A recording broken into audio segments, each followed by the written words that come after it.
Sukad nga si Kristo misakas langit, ang mga apostoles gapaabot nga mobalik siya.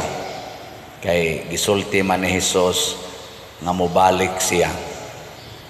Apan giklaro sa niya pagsulti nga wa gyoy makahibaw sa tukmang takna o lugar asa siya mobalik. Mauna nga ningon siya, relax lang. Ayaw mo pagtuo anang uban nga tuwa dito si Kristo di adire. Karon daghan naman kayong mga siging tagna-tagna ingon gitag-anan ni Kristo nga naay linog, lunop, kamatay, bagyo, kagutom, gubat niya hapit na kuno mobalik ang Ginoo. Matud pa ni Kristo, ayaw lang. Unsa may atong buhaton, kinahanglan motuo ta nga mobalik yung Ginoo. Gilingay mong tupad na balikon ra jud kas Ginoo. Ay kumpiyansa. Mobalik ra gyud. Nya unsa may iyang pagbalik? Inigbalik na niya dili na siya usa ka manluluwas, usa ka savior. Inigbalik niya nato usa na siya kahari nga maghukom nato. Isip mga sulugoon ni Kristo do na gid tay husay, hukman gid ta. Ako sa una nagtrabaho ko diha sa bangko, kada tuig naa gining auditor gikan sa Central Bank, naa sa internal auditor, naa sa gikas COA. Sige ginag-audit mo sa narong ato mga office sa mga government offices. Kay nga naman, ang tanang opisina sa gobyerno, isan kayo din sa simbahan, opisina sa pagpangalagad, opisina sa mga sulugoon. Nya moabot gid na ang auditor. Mo na nakanindot kay naagi mo audit. Kita sad dinhis kalibutan ang atong kinabuhi sa pagkasulugoon. Magsigi na gani tagpanugo to the point nga masuko na ta, dili na taana makapasar inig audit sa Ginoo. Muna diri sa atong unang pagbasa, niingon si San Pablo, kini si Onesimo Pilimon, ako ning ibalik diha nimo. Imo ni siyang ulipon sa una.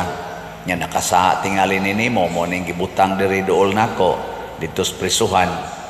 Masig na priso sa tingali to si Pilimon, unya gipaalagad ni Pablo, nya na-convert naman si Pilimon, nabuutan naman ano si Onesimo, iyang ibalik ngadto ni Pilimon. Nya ingon San Pablo, dawata siya dili na ingon nga ulipon, dawata siya isip imong igsuon.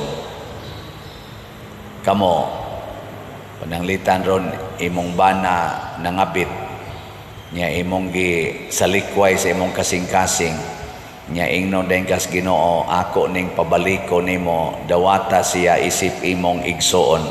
Dawat mo. Di mo dawat. Nya gasunod sad ang kabit, kana dadasad na, dawata sad na isip imong igsuon. Dawat mo. Amin ka dili ko pader. Di nakakapasar inig audit. Inig kuas Ginoo, inig check ups Ginoo nato, igbalik niya din ata kapasar. Muna din sa atong tubag sa Salmo, sa gitetong tubag, bulahan sila nga gitabangan sa Dios ni Jacob. Unsaon man ta pagtabang sa atong Ginoo, iyatang himuon nga gamhanan, lig-on o makanunayon. Kana kon kita mokumit yod nga atong himuon atong kaugalingon nga sulugoon sa Ginoo, unya at the same time ang atong isig katao himuon atong igsuon. Pasabot dili na ta maghunahuna nga labaw ta nila. o kaha kontrata nila o kaha saman kita maoy ilang amo. Ang ato equal. Muna ang atong iampo ang atong mga leaders sa mga nasod, labi na naggubat rong nasod, dinisad sa atong nasod, labi na nag-away, wa magkasinabtanay, nga mag-ilhanay na unta ta isip mga managsuon diha sa matas Ginoo.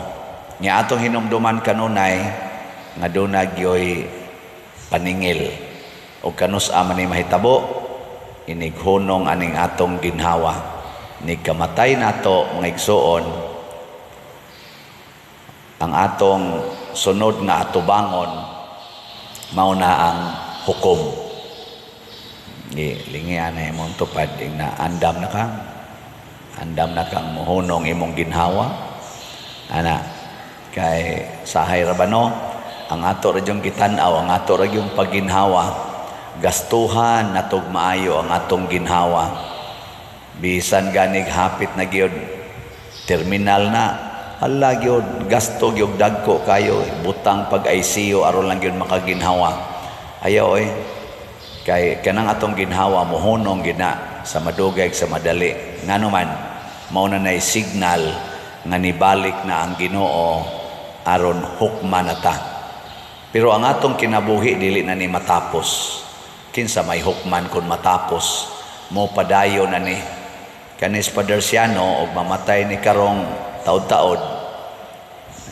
Dili ni mamatay ang si Padersiano gyud. Ang lawas ray mohunong ginhawa, pero ang tinuod nga Padersiano hukman mo atubang didto sa atubangan ni Kristo nga nagsugo nako na buhata ang imong trabaho isip Paris Priest sa San Vicente Ferrer. Nya ako na ingnon unsa may akong buluhaton, Lord?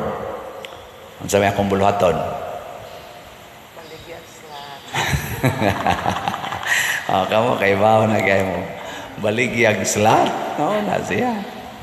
Nya unsaon man na kong slat? Mga hali na siya. Wa lang taroy update o sa dalang ng tingbo niya. Unsaon man na ialagad sa atong mga nanginahanglan.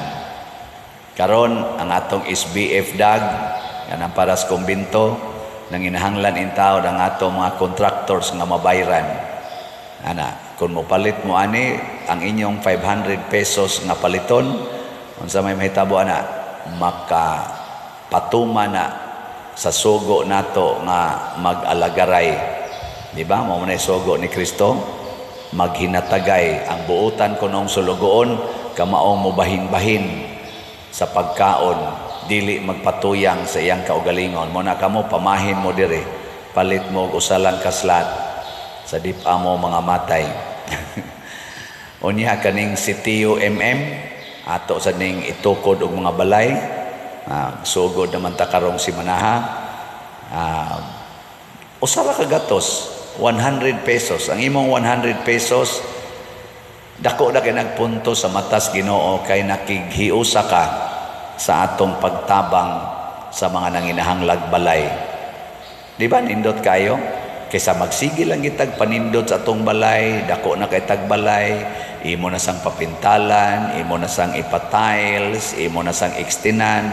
Nya wa gyud ka katatag bisag 100 pesos para lang ipatukod na tog balay sa mga tao nga purti gid taon ka. Dili balay tao ang ilang gipuy-an. Ako naman ang gipasurvey karon mga 61 man na kabuk ang atong gihimo nya mga more than 100 man ang nang-apply. Kana rong atong unang tukuronon na may 8 kabuk nga atong giset nga ato na gyung sugdag tukod pastilan. Dili gid balay og tao. Mo nang 100 pesos lang ato ning tipu-tipuon aron gaan ra makahatag na ta at least 61 ka pamilya ang makatagamtam og kanang balay ba nga sarang kapuy-an. Dili parehas ilang balay karon nga Baana lang ba, tanday-tanday lang kahoy, butangag trapal, butangag sin, naay busluton, naay tayaon, pastilan. Muna, isip mga sulugoon sa Ginoo, ato ning trabahoon. Moabot gyud ang katapusan, yes, dinhira na sa kalibutan. Pero ang atong kinabuhi, dili ta matapos. Muna bulahan gyud ang tabangan sa Dios ni Jacob. Apan una ta niya tabangan, kinahanglan kita kamaong mutabang sa atong isikataw. Kung sa may buhaton, kinahanglan nga isipon gyud nato silang atong mga igsoon.